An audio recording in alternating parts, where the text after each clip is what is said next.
Hello, thought you might be interested in seeing a little sneak peek into what I'm doing in this branch and generally how I make levels.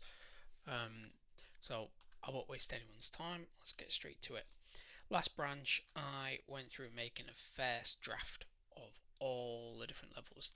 The items inside are not really important, it's more to do like the shell and think like the four walls, even though you can only see like one. And yeah, just the environment.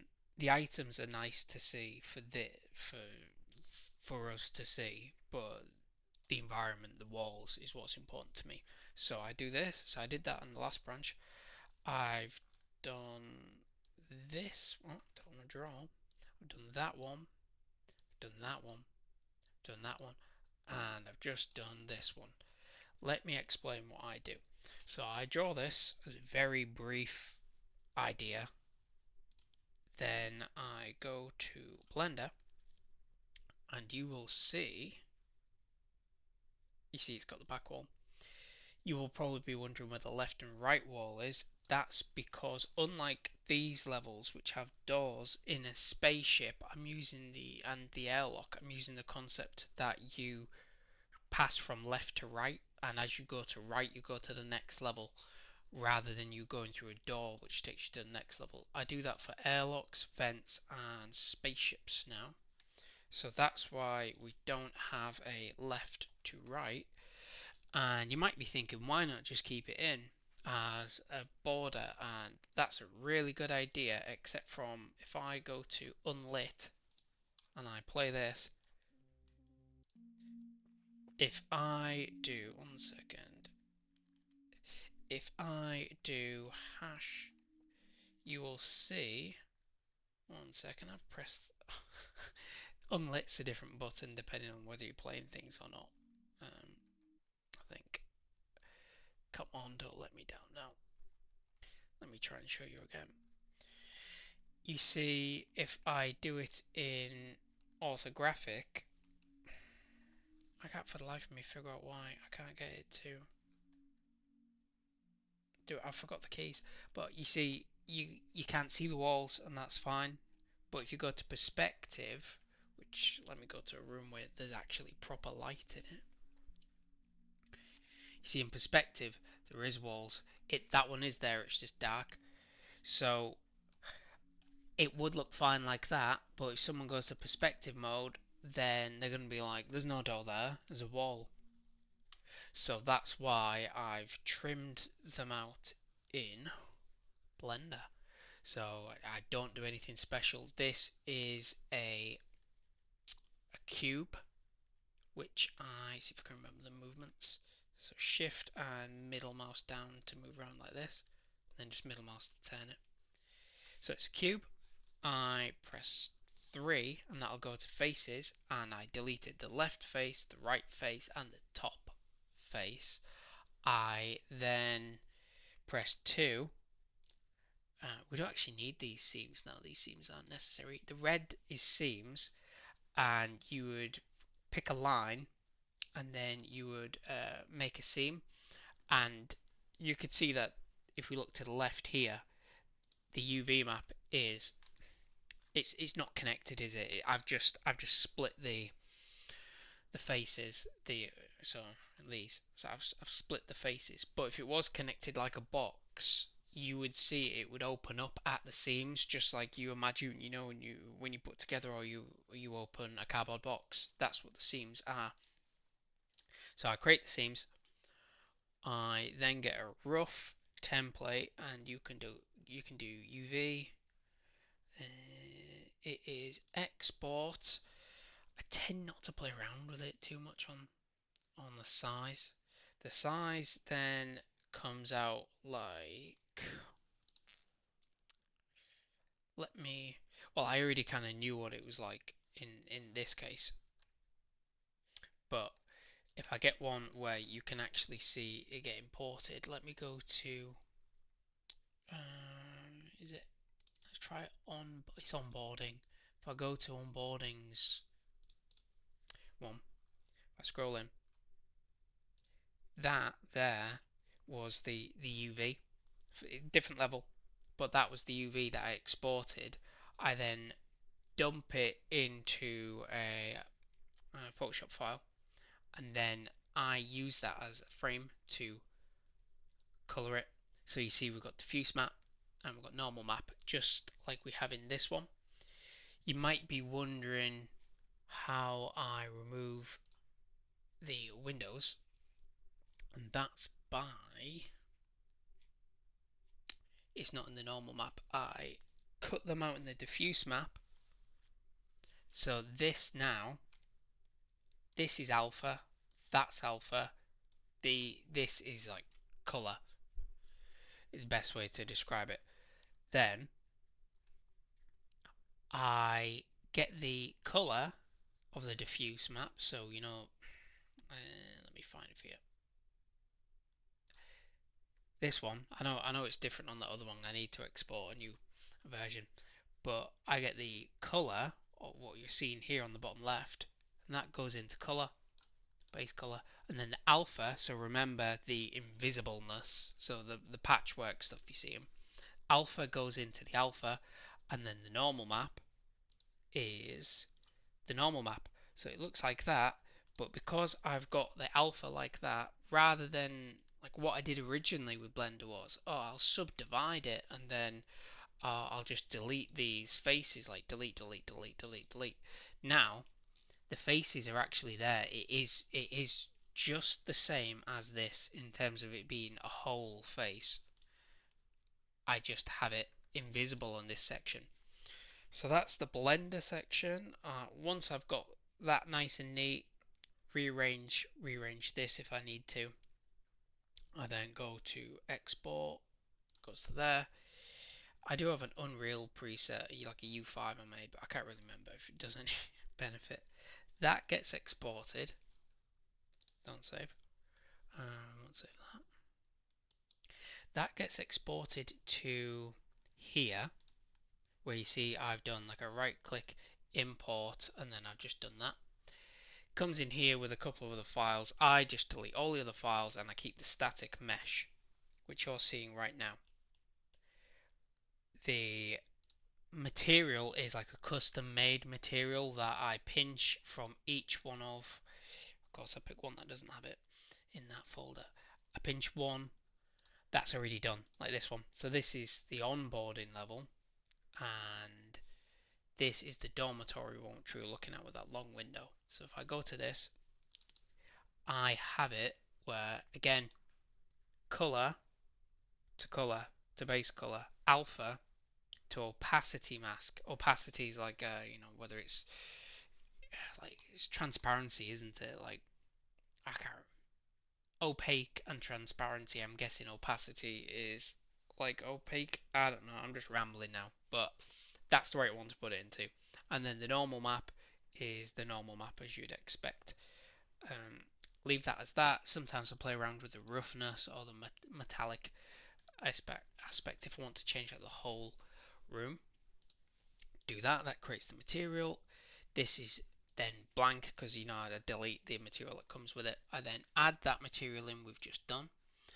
Scroll all the way down, and then I do use complex collision as simple, and I put in the static mesh you're looking at as its collision.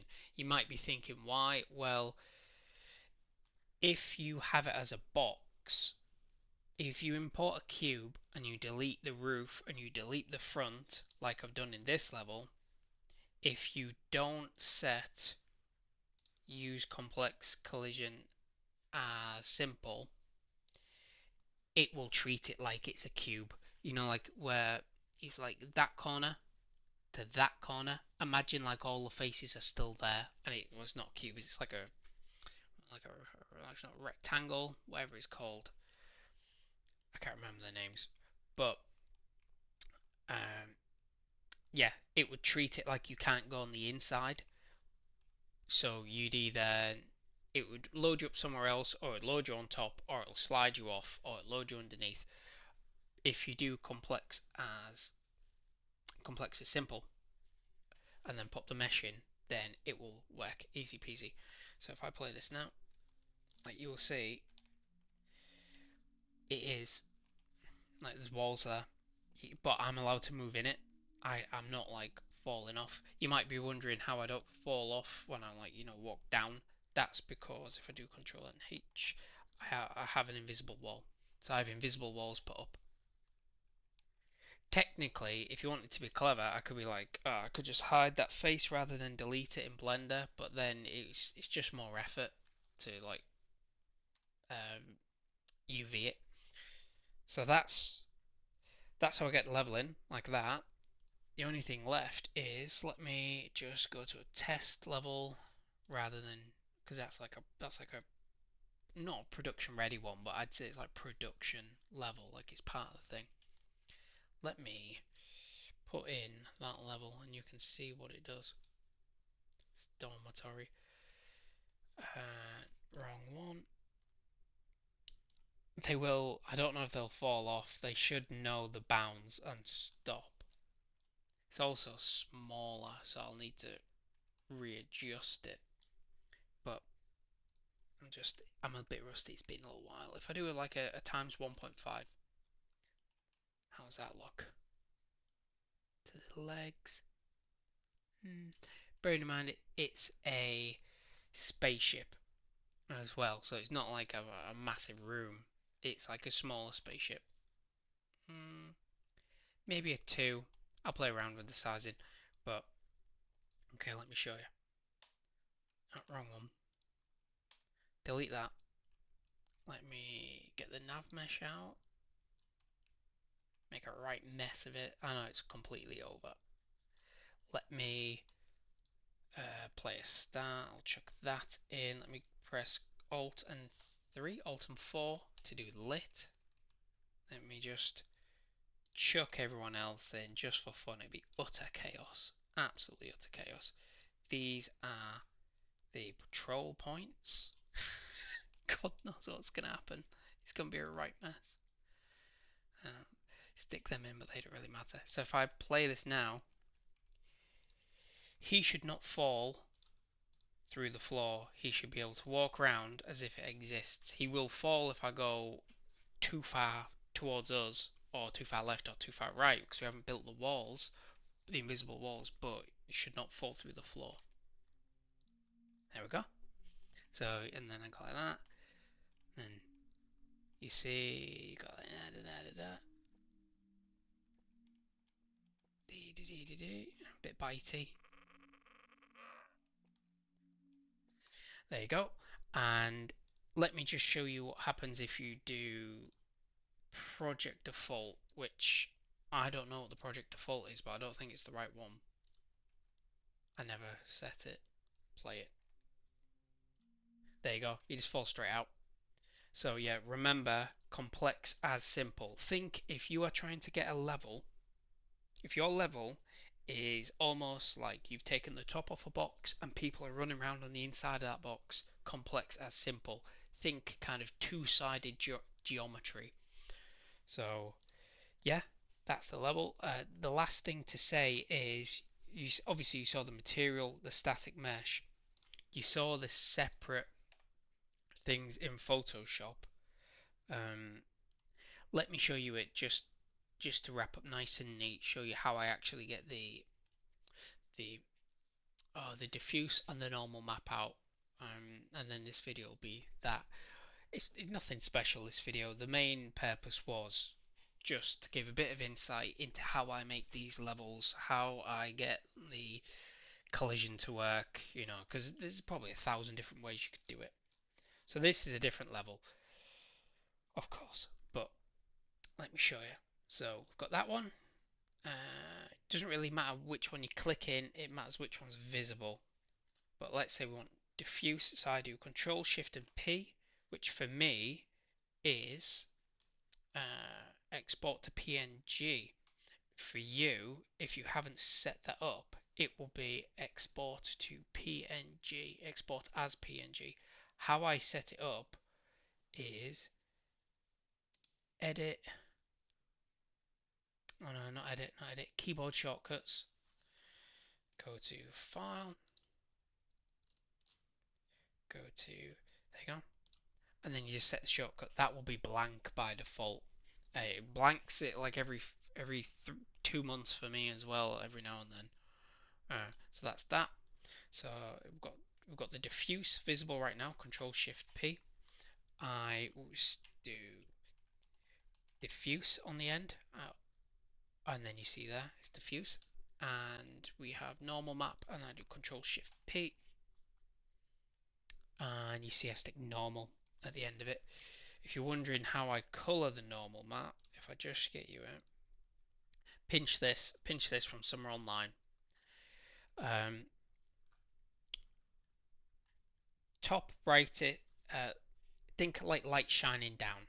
So imagine you have a light, and that's like under your desk where it's dark. That's on top of your desk where the light hits. If the light's above your desk, underneath your desk, to the left of your desk, or the left side of your desk, the right side of your desk, general, just like default lighting. And then there's varying degrees of it depending on what you're trying to do. So that's that side of it. When you put into Unreal, I've said this before, after you've imported it, remember with the normal map to click flip, which looks like I haven't done it in this one. Flip will make it work because DirectX normal maps, the top to bottom is switched. So you know I said that light green was top of your desk and the dark purple was underneath your desk? By default that's upside down, but left is still left and right is still right in DirectX. So that's what that flip is there for, you see?